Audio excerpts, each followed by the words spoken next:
නියත නැති විට උෂ්ණත්වය සමග පරිමාව වෙනස් වීම. හරි. නියත වායු ස්කන්ධයක පීඩන නියතව තිබියදී උෂ්ණත්වය වැඩි කරන විට උෂ්ණත්වය වැඩි වෙන අංශක එකක් පාසා මෙහි පරිමාව වායු ස්කන්ධයේ 0 සෙල්සියස්දී ගත් පරිමාවයෙන් 273 එකක් බැගින් වැඩි වේ. නියත වායු ස්කන්ධයක පීඩන නියත විට 0 සෙල්සියස්දී ගන්නා පරිමාව V0 යයි සිතමු.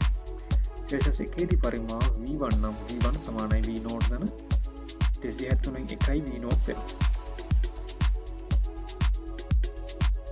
සෙල්සියස් 2 දී පරිමාව V2 නම් V2 සමානයි V1 ධන V0 273ක්.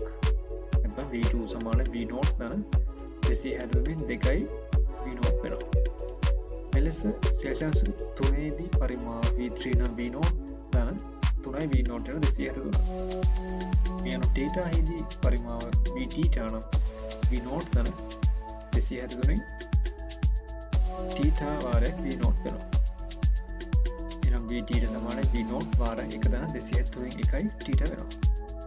මේ 273 සමානයි alpha p වන අතර alpha p යනු වායුවක නියත පීඩනයේදී ප්‍රසාරණ සංගුණකය හෙවත් පරිමා ප්‍රසාර සංගුණකය.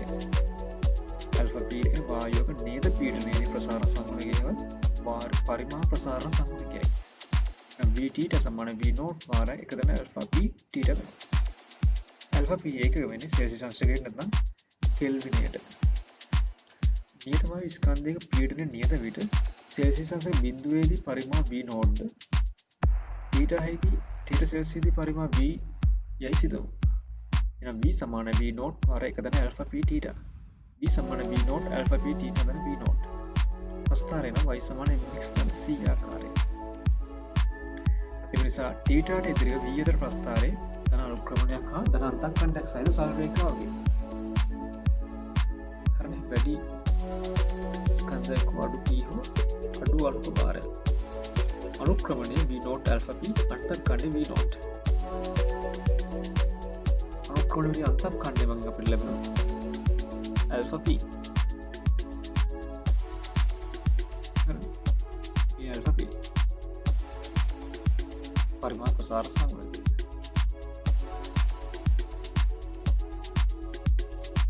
තවත් ඉහළ ප්‍රස්ථාරයේ උෂ්ණත්ව අක්ෂය කැපෙන පරිදි දික් කිරීමෙන්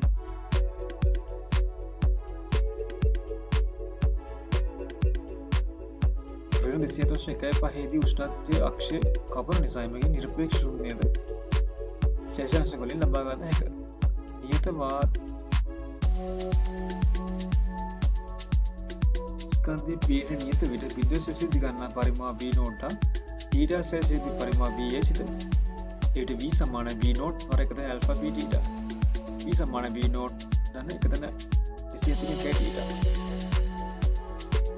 කියන V සමාන V0 273 වාරයක් t. V සමාන k වාරයක් t වෙනවා. V සමානුපාතික t වෙනවා. මේ චාර්ල්ස් නියමය වෙනවා. පරිමාව උෂ්ණත්වයට සමානුපාතිකයි.